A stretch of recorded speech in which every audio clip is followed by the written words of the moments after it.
Draudzībā ar taisnājiem. Kad tu vēlies kaut ko nopirkt, vienmēr meklē labāko, bet kā gan ir tad, ja tas, ko meklē, nav pirkams? Tie ir draugi, jo draugam ir milzīga ietekme uz sava biedra dzīvi virzieniem.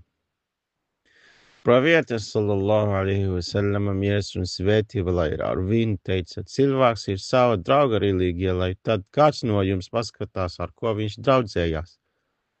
Šarijā ir pavēlējies draudzēties ar taisnājiem, kā ir teikts hadītha, nedraudzēs izņemot ar ticīgo.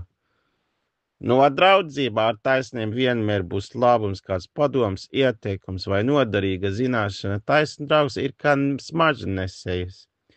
Vai un viņš tev ko uzdavinās, vai nu novīna nopirksi, vai vismaz sajutīsi patīkamu smaržu. Viņi ir labs piemērs saviem biedriem, un viņa sabiedrība ir iemesls grēku piedošanai, jo, kā teiks Dievs šajā hadītā par to, kurš piestājies pie taisniem un apsēdies kopā ar viņiem, un viņam es piedevu. Viņi ir ļaudis, kuru sabiedrība neviens netop nelaimīgs.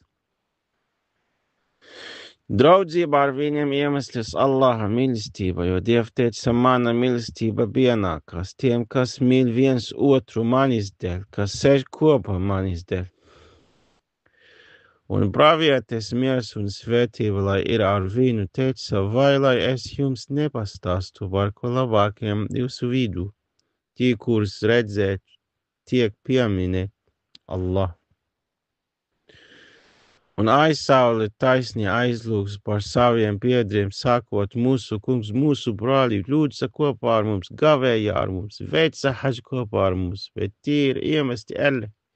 Tad viņš teiks, ejiet un izveidiet no turienes ikvienu, ko pazīstāt. Tādēļ neticīgi pēdējā diena justies nožēlojumi, sakot, nebūs neviena tuva drauga.